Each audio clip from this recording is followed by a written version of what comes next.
Hello everyone. हम कर रहे हैं बीएड फर्स्ट ईयर का जो हमारा सेकंड पेपर है कंटेम्प्रेरी इंडिया एंड एजुकेशन, जिसकी हमारी फोर्थ यूनिट चल रही है। तो आज का हमारा जो लेक्चर है इसका टॉपिक रहेगा community participation and community based education, कि समुदाय पर आधारित शिक्षा और शिक्षा में समुदाय का क्या महत्व है या उसकी क्या भागीदारी है, पार्टिसिपेशन है। तो जैसे हम सबको पता है कि जो समुदाय है वो शिक्षा के अनौपचारिक साधनों में बहुत ही अपनी अहम भूमिका निभाता है। जिस प्रकार जो हमारी एजुकेशन की इनफॉर्मल एजेंसी है घर या परिवार, उसी प्रकार कम्युनिटी भी अपना अहम रोल निभाती है बच्चे को एजुकेशन प्रदान करने के लिए या फिर बच्चे की जो एजुकेशन है वो इफेक्ट करने के लिए। तो बच्चा जैसे जैसे समुदाय में रहता है, जैसे सोसाइटी में रहता है, जो उसके बिहेवियर में चेंज होता है तो उसी के सामाजिक वातावरण के अनुसार उसका बिहेवियर चेंज होता रहता है। तो समुदाय का अगर हम अर्थ माने कि समुदाय का अर्थ क्या होता है, तो समुदाय का जो अर्थ होता है वो ऐसे व्यक्तियों के समूह से है जो मिलजुल कर एक साथ रहते हैं, एक दूसरे के लिए काम में हाथ बटाते हैं, अपनी जो भौतिक वस्तुएं हैं उनका जो एक दूसरे के साथ शेयर करते हैं, तथा समूह में व्यक्तियों की जो सामान्य आवश्यकताएं हैं उनको पूरा करने में आपसी सहयोग करते हैं। हम सबको पता है कि जो मनुष्य है वो एक सामाजिक प्राणी है। बिना समाज के जो मनुष्य की जिंदगी है उसका जो गुजारा थोड़ा कठिन हो जाता है, क्योंकि समाज में रहने वाले जो लोग होते हैं वो एक दूसरे पे डिपेंड रहते हैं। हर काम एक दूसरे की जो सहायता की उन्हें जरूरत पड़ती रहती है। अगर हम सोसाइटी या फिर हम कम्युनिटी के डेफिनेशंस की बात करें कि हम समुदाय को कैसे डिफाइन कर सकते हैं, तो मैकाइवर तथा पेज के शब्दों में मकाइवर एंड पेज ने सोसाइटी या कम्युनिटी को लेकर क्या कहा है, उन्होंने कहा है कि जब कभी छोटे अथवा बड़े समूह के सदस्य सभी मिलजुल कर रहते हैं एक साथ और वो एक दूसरे के काम में हाथ बटाने के साथ साथ उनकी जो आवश्यकताएं होती हैं, सामान्य जीवन की आधारभूत आवश्यकताओं को पूरा करने के लिए जो आपसी सहयोग है वो करते हैं, तो हम उस समूह को समुदाय कहते हैं। तो ये डेफिनेशन मैकाइवर एंड पेज के द्वारा दी गई। एक और हम डेफिनेशंस की बात करते हैं कि जो गिन्सबर्ग थे उन्होंने समुदाय को किस प्रकार डिफाइन किया है। गिन्सबर्ग के अनुसार समुदाय का अर्थ सामान्य जीवन व्यतीत करने वाले सामाजिक व्यक्तियों के समूह विशेष से है। इस सामान्य जीवन में हम उन सभी असीमित और जटिल संबंधों को शामिल करते हैं जो इसका निर्माण करते हैं, मतलब जो समूह में एक संबंधों का निर्माण किया जाता है, तो इस समूह को हम समुदाय का नाम देते हैं। हम बात करते हैं इसकी इम्पोर्टेंस की, importance of community in the education of child, the education of student. हम इम्पोर्टेंस की बात करेंगे। इम्पोर्टेंस किसकी है? इम्पोर्टेंस ऑफ कम्युनिटी, समुदाय की, कम्युनिटी। तो इसका क्या महत्व है in the education of child? एक बालक की शिक्षा में कम्युनिटी का जो महत्व है वो इस प्रकार है कि बालक है जो अपनी बाल्यावस्था का कुछ समय तो अपने घर पे व्यतीत करता है, अपने फैमिली मेंबर के साथ व्यतीत करता है। जैसे ही बालक बड़ा होता है थोड़ा, तो उसका जो रिलेशन है वो सोसाइटी से भी बनता है, समाज में रहने वाले लोगों से उसके रिश्ते बनते हैं, अपने आस पड़ोस के लोगों के साथ वो मिलता जुलता है, अपने जो और बच्चे होते हैं पड़ोस के तो उनके साथ खेलता कूदता है।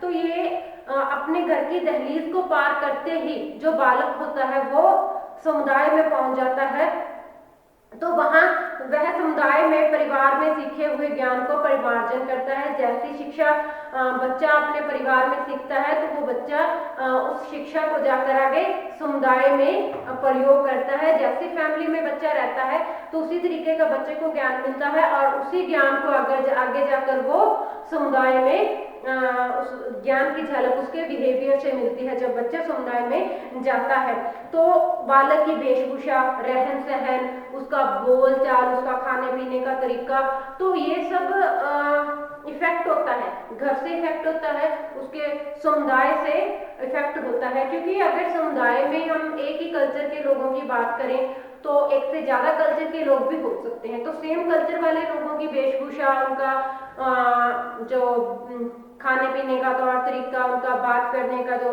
ढंग है वो ऑलमोस्ट सेम होता है। लेकिन अगर हम बात करें तो समुदाय में डिफरेंट कल्चर के लोग भी आ जाते हैं, तो वहां पे उनके बैठने उठने का तरीका, उनके खाने पीने का, वेशभूषा का वो तरीका अलग हो जाता है। तो सोसाइटी बच्चे को, कम्युनिटी बहुत कुछ सिखाती है, उसके विचार, उसके आदर्श और भावनाएं समुदाय के अनुरूप ही होती हैं। इस प्रकार हम देखते हैं कि जो समुदाय होता है वो बालक की शिक्षा में महत्वपूर्ण स्थान रखता है।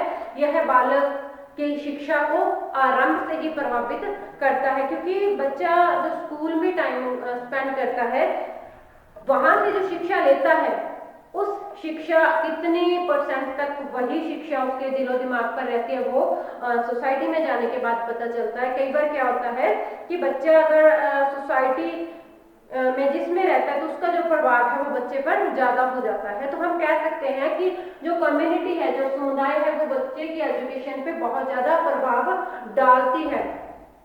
आगे हम बात करते हैं शारीरिक विकास की, कि उसके शारीरिक विकास में जो समुदाय है वो कैसे अपनी भूमिका निभाता है।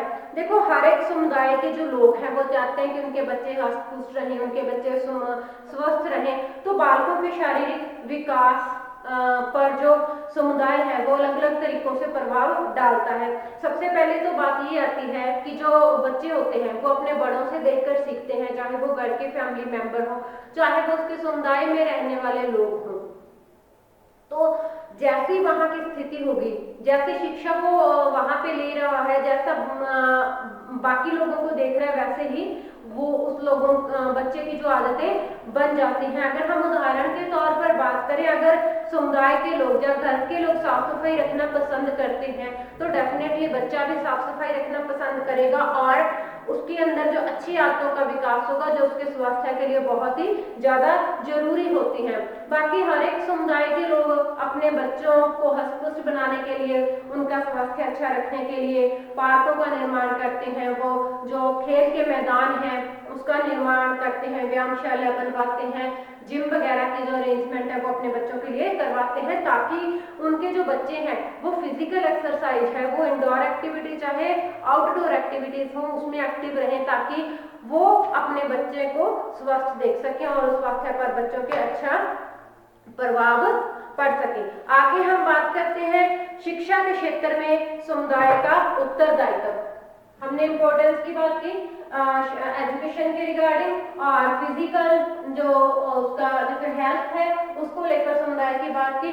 अब हम बात करते हैं शिक्षा के क्षेत्र में समुदाय का उत्तरदायित्व या योगदान, पार्टिसिपेशन हम कह सकते हैं।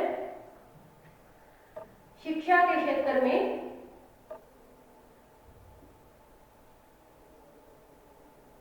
समुदाय का योगदान, समुदाय का योगदान कि शिक्षा के क्षेत्र में जो समुदाय है वो अपना क्या योगदान देता है। सबसे पहले अगर हम बात करें समुदाय के योगदान की, तो वो जो स्कूल अरेंज करते हैं, स्कूल का अरेंजमेंट समुदाय द्वारा किया जाता है। तो सबसे पहले हम अपने फर्स्ट पॉइंट पे आएंगे, विद्यालय की स्थापना, एस्टैब्लिशमेंट ऑफ स्कूल, विद्यालयों की स्थापना। तो हर एक समुदाय का, हर एक सोसाइटी का फर्ज बनता है, उसका प्राथमिक उत्तरदायित्व है कि वो विभिन्न प्रकार के जो स्कूल्स है उसको उसकी स्थापना करवाए, उसका निर्माण करवाए। Primary school, middle school, secondary school, senior secondary school, हर लेवल पे जो स्कूल है वो बच्चों को प्रोवाइड करवाया जाए, ताकि जो विद्यार्थी है वो अपनी नियमित शिक्षा ले सके और एक अच्छा नागरिक बन सके और अपनी संस्कृति का संरक्षण कर सके, भावी पीढ़ी, ताकि वो भावी पीढ़ी तक हस्तांतरित हो सके, जब भावी पीढ़ी तक वो आगे जा सके। जो ज्ञान है वो अपनी अगली पीढ़ी को देने के लिए जो स्कूलों की व्यवस्था है वो बहुत जरूरी है, जो समुदाय का हम कह सकते हैं कि एक प्राथमिक कार्य भी है। आगे हम बात करते हैं शिक्षा संगठन की रूपरेखा का निर्धारण करना, शिक्षा संगठन की रूपरेखा का निर्धारण, शिक्षा संगठन की रूपरेखा निर्धारण। जो हमारा शिक्षा संगठन है उसकी रूपरेखा का निर्धारण, शिक्षा जो समुदाय है उसके बिना सुचारू रूप से नहीं चल सकती। शिक्षा जो प्रणाली को या शिक्षा संगठन को सुचारू रूप से चलाने के लिए जो समुदाय है वो अपनी अहम भूमिका निभाता है। समुदाय अपनी वर्तमान आवश्यकता और परिस्थितियों के आधार पर शिक्षा संगठन की रूपरेखा को निश्चित करता है। वह पाठ्यक्रम की रूपरेखा बनाई जाती है ताकि समय की मांग को देखते हुए हम बच्चों को उसी प्रकार की एजुकेशन प्रोवाइड करें जिस एजुकेशन का बच्चों को भविष्य में फायदा हो सके। आगे हम बात करते हैं धन की व्यवस्था। धन की व्यवस्था बच्चों के स्कूल्स के लिए, बच्चों की जो एजुकेशन है उसको सुचारू रूप से चलाए रखने के लिए जो धन की आवश्यकता पड़ती है तो समुदाय का ये फर्ज बनता है, समुदाय की रिस्पॉन्सिबिलिटी बनती है कि वह स्कूल्स में बच्चों को बेस्ट एजुकेशन प्रोवाइड करने के लिए हर एक फैसिलिटी स्कूल को फैसिलिटी है वो प्रोवाइड कर सके। तो वो फैसिलिटी कहाँ से आएगी, जब धन की व्यवस्था होगी। तो उन फैसिलिटीज को पूरा करने के लिए फैसिलिटी में हम बात कर सकते हैं, स्कूल की बिल्डिंग की बात कर सकते हैं, स्कूल के फर्नीचर की बात कर सकते हैं।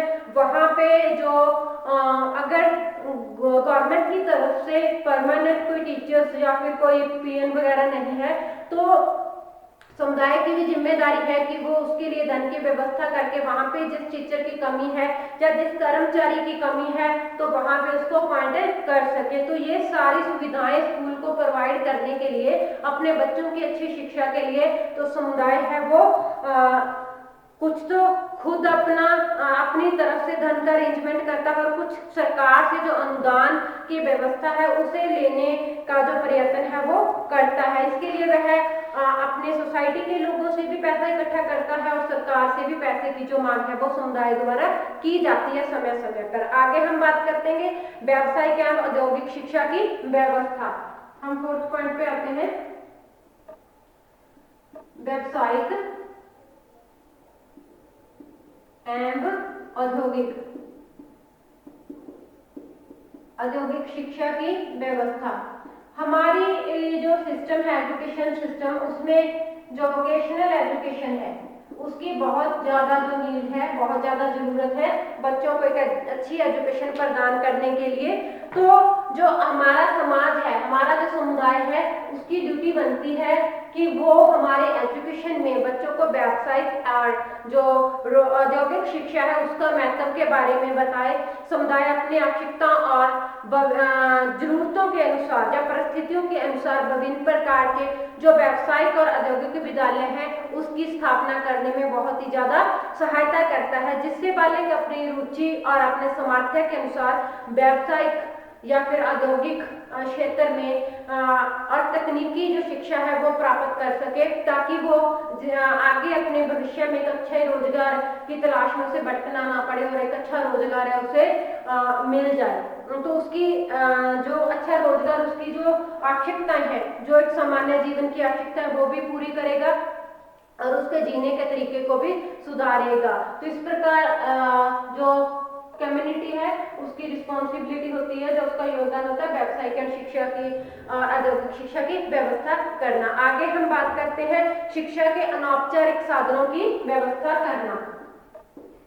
शिक्षा के लिए जो इनफॉर्मल एजेंसीज हैं,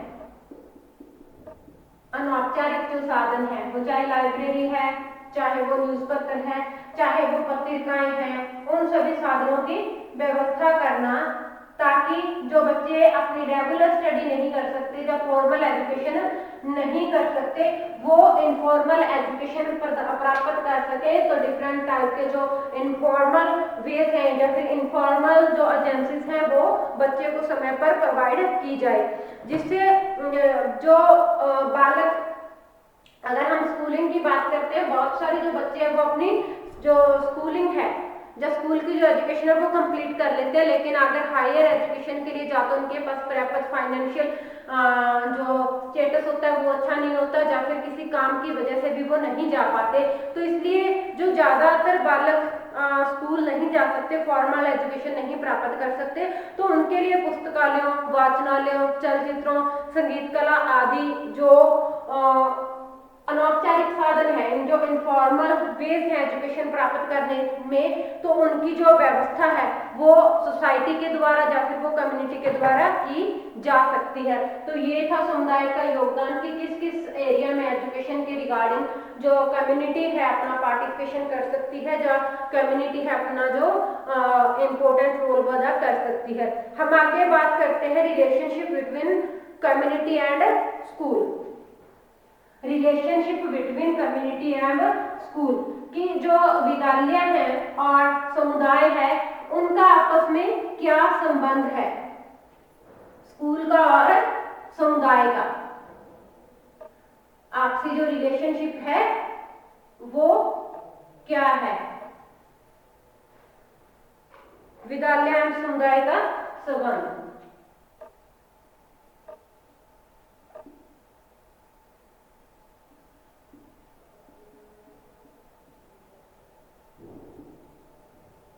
विद्यालय एवं समुदाय का संबंध वो कैसा होना चाहिए, क्यों होना चाहिए, कौन कौन से ऐसे कारण है जिसमें कि इसका आपस में संबंध होना चाहिए। तो विद्यालय एवं समुदाय शिक्षा की महत्वपूर्ण संस्थाएं हैं, क्योंकि दोनों ही जो संस्थाएं हैं वो एजुकेशन प्रदान करती है। अगर हम स्कूल की बात करें तो ये फॉर्मल एजेंसी आ जाती है, अगर हम समुदाय की बात करें तो ये इनफॉर्मल एजेंसी आ जाती है।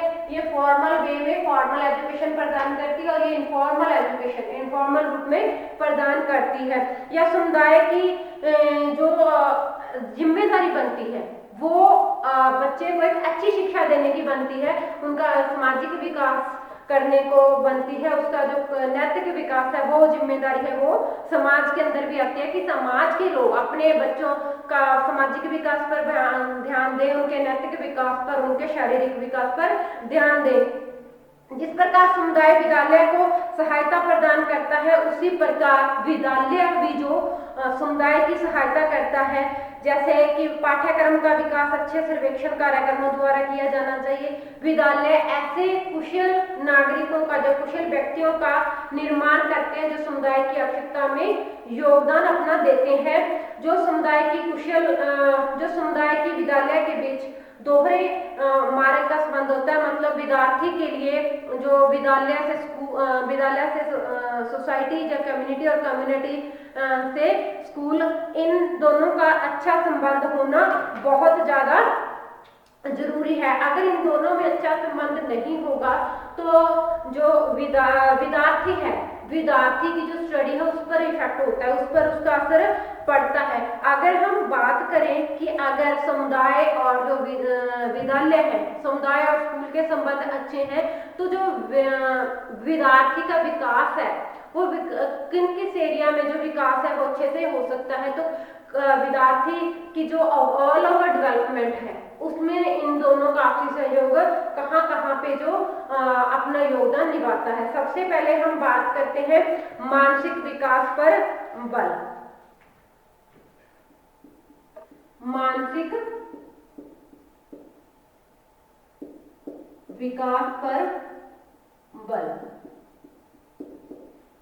बच्चे का मानसिक विकास कब होता है? जब बच्चे को ऐसा एनवायरनमेंट मिलता है। बालकों के मानसिक विकास के लिए समुदाय समय समय पर जो पुस्तकालय और अध्ययन केंद्र खोलता है वो बच्चे का जो हम कह सकते हैं कि बच्चे की पहुंच में होना चाहिए। जो बच्चे जहां पर बच्चा घर से आसानी से जा सके पुस्तकालय में अपनी पुस्तकें पढ़ने के लिए और अध्ययन केंद्रों में, तथा वाद विवाद प्रतियोगिताओं, पत्र पठन प्रतियोगिताओं और गोष्ठियों आदि का जो आयोजन है वो किया जाता रहता है स्कूल और भी जो समुदाय है उसके सहयोग से, जिससे कि उनके मतलब विद्यार्थियों के ज्ञान में वृद्धि होती है और उनका जो मानसिक और बौद्धिक विकास है वो अच्छे तरीके से हो सकता है। डिफरेंट तरह की जो कंपटीशन होते हैं विभिन्न प्रतियोगिताओं के माध्यम से जो स्कूल और जो समुदाय के सहयोग से कंडक्ट की जाती है। आगे हम बात करते हैं सांस्कृतिक विकास पर प्रभाव। सांस्कृतिक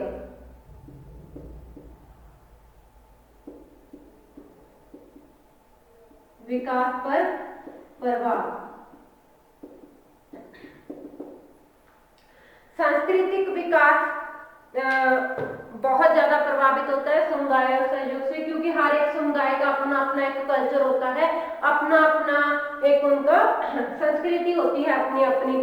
तो उस संस्कृति को अपने प्रत्येक सदस्य से परिचित करवाने का प्रयास समाज द्वारा या समुदाय द्वारा किया जाता है। हर एक समुदाय मेंबर अपने अपने जो समुदाय के मेंबर है, बाकी मेंबर है, उसको अपनी संस्कृति के बारे में परिचय करवाते हैं। बालक जिस समुदाय में रहते हैं उस समुदाय की जो बोलचाल है, जो रहन सहन है, जो खान पान है, जो भाषा है, जो रीति रिवाज है, उनको उनके मूल्यों को जाने में सीख जाता है।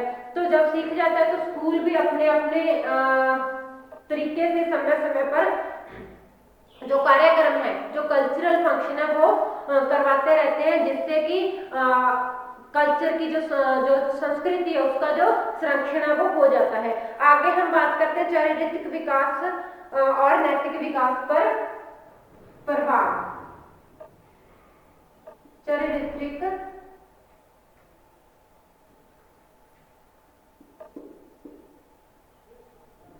और नैतिक विकास पर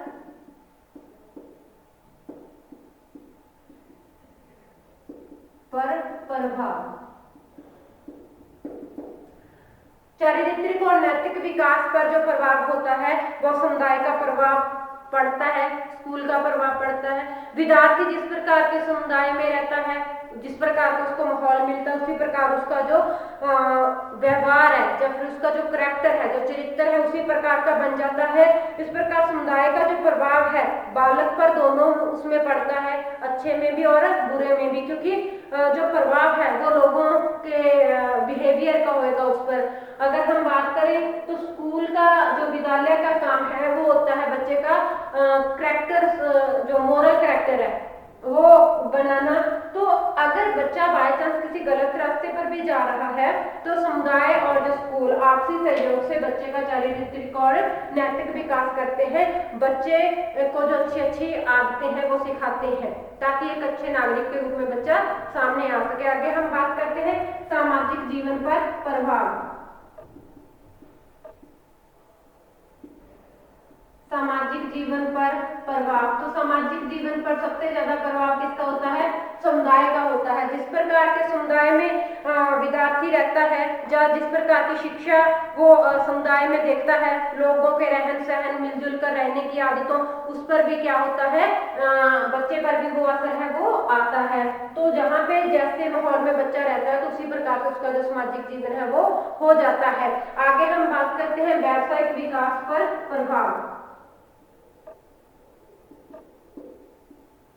व्यावसायिक जीवन पर प्रभाव। व्यावसायिक जीवन पर प्रभाव समुदाय का बहुत ज्यादा पड़ता है। जिस समुदाय में विद्यार्थी रहता है, उस समाज की जो व्यवसाय है उसी का असर विद्यार्थी की जिंदगी पर होता है। जिस तरीके के वहाँ उद्योग होते हैं विद्यार्थी वही अपनाने लग जाते हैं। अगर हम बात करें एग्रीकल्चर की, तो जिस एरिया में जिस बच्चे समुदाय अगर खेती करता है, जिस बच्चे का समुदाय, तो बच्चा अपने आप वो खेती अपना लेता है। और भी जो छोटे मोटे उद्योगों की बात करें, जिस तरीके की फैमिली में रहता है या जिस तरीके के व्यवसाय हैं समुदाय के, तो उसी का असर जो बच्चे की जिंदगी पर पड़ता है। बच्चा उसी प्रकार के जो व्यवसाय है वो अपनाने लगता है अपने भविष्य में। तो आगे हम बात करते हैं राजनीतिक विचारों का प्रभाव। राजनीतिक विचारों का या राजनीतिक जीवन पर प्रभाव। राजनीतिक विचारों का प्रभाव समुदाय में जिस प्रकार के लोग रहते हैं, समुदाय में अगर कोई राजनीति वाले है, समुदाय की जो राजनीति विचारधारा है उसका भी बालक की जिंदगी में बहुत प्रभाव आता है। हम अक्सर ही देखते हैं कि जिस समुदाय के लोग जिस कैंडिडेट को वोट डालते हैं तो आगे फैमिली वाले सब जिसकी भी वोट बनती है तो वो उसी को आगे वोट डालने की जो प्रक्रिया रखते हैं। तो किसी समुदाय की राजनीतिक जो विचारधारा है उस सीमा तक प्रतिबिंबित होती है जहां तक उसके संपूर्ण सदस्यों को शैक्षिक अवसर प्रदान किए जाते हैं और उनके राजनीतिक नेता उनके नागरिकों की शैक्षिक प्रगति के लिए जो उत्तरदायित्व ग्रहण करते हैं। तो राजनीतिक विचारों का भी विद्यार्थी की जिंदगी पर बहुत प्रभाव पड़ता है। तो आगे हम बात करते हैं समुदाय को शिक्षा का शक्तिशाली साधन बनाने के लिए क्या सुझाव दिए जा सकते हैं, कैसे हम समुदाय को शिक्षा का एक महत्वपूर्ण भाग बना सकते हैं, जो शक्तिशाली साधन बना सकते हैं। विद्यालय और समुदाय को एक दूसरे का पूरक बनकर कार्य करना चाहिए, एक दूसरे के सहयोग से कार्य करना चाहिए। विद्यालय समुदाय के केंद्र के रूप में कार्य करे और विद्यालय समुदाय के कार्यक्रमों में भाग ले, और समुदाय का फर्ज बनता है वो विद्यालय में जब भी कोई फंक्शन होता है, जब भी कोई कार्यक्रम मनाया जाता है, तो हर एक इंसान का फर्ज बनता है कि वो स्कूल में जाकर देखे कि वहां पे कैसी जो एक्टिविटीज करवाई जा रही है, कैसे जो कार्यक्रम वहां पे अरेंज करवाए जा रहे हैं, ताकि वो एक दोनों के पूरक बने जाएं, एक दूसरे के फंक्शन में सम्मिलित हो, एक दूसरे के जो कार्यक्रम है उनकी जो देखरेख है वो करें। समुदाय, आगे हम बात करते हैं, समुदाय को बालक के सामने उच्च आदर्श प्रस्तुत करने चाहिए, जिससे उनका जो अनुकरण है वो बालक करें। समुदाय के हर एक मेंबर का फर्ज बनता है कि वो अपने जो विद्यार्थी हैं, जो अपने बच्चे हैं, उनको अच्छी से अच्छी शिक्षा देकर अपना जो कर्तव्य है वो निभाए। समुदाय को शिक्षा का शक्तिशाली साधन बनाने के लिए परिवार का आधिकारिक सहयोग प्राप्त करना चाहिए। हर एक बच्चे के माता पिता का फर्ज बनता है कि वो अपने बच्चे को ऐसी शिक्षा प्रदान करे जिससे कि वो एक अच्छा नागरिक आए, समाज में अच्छे नागरिक के रूप में आए, और उसका जो बिहेवियर है, उसका जो सामाजिक जिंदगी है, उसका जो नैतिक विकास है, उसका जो शैक्षिक विकास है, जो शारीरिक विकास है, वो अच्छी तरीके से हो पाए। आगे समुदाय के शैक्षिक कार्यों में राज्य की भी जो पूर्ण सहयोग है वो प्राप्त करना चाहिए। वो राज्य की जो स्टेट गवर्नमेंट है उसके द्वारा समय समय पर उनकी जो आवश्यकताएं हैं, जो उनकी मांगे हैं, उसके बारे में गौर करना चाहिए, और उनके साथ सहयोग करके जो स्कूल के लिए फंड है वो प्रोवाइड करने चाहिए। जो स्कूल में जो चेंजेस या फिर करिकुलम में जो चेंजेस करने उसकी भी डिमांड है वो उठाई जानी चाहिए। आगे हम बात करते हैं, समुदाय को बालक के सामने शुद्ध और स्वरूप जो पर्यावरण है वो प्रस्तुत करना चाहिए, जिससे बालकों के व्यक्तित्व का जो सर्वोत्तम विकास है वो सके। समुदाय के हर एक मेंबर का फर्ज बनता है कि बालक को, हर एक बालक को, अगर हम बात करें पर्यावरण की, जहाँ हम पर्यावरण का मतलब है वहाँ का वातावरण, जो वातावरण है वो अच्छा वातावरण प्रदान किया जाना चाहिए हर एक बच्चे को।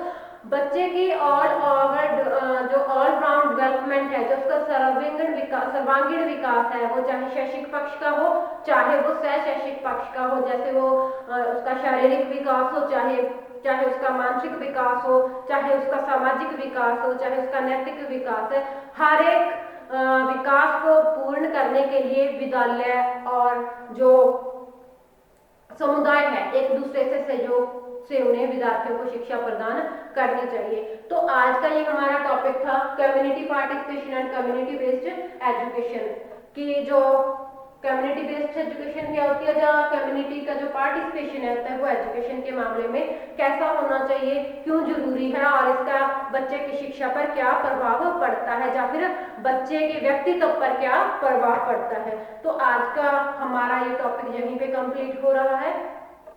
तो हमारा जो अपना कंटेम्प्रेरी का जो 4th यूनिट थी वो भी ऑलमोस्ट हमारी कंप्लीट हो चुकी है। तो हमारा आज का लेक्चर यहीं पे कंप्लीट हो चुका है। Thank you, have a nice day.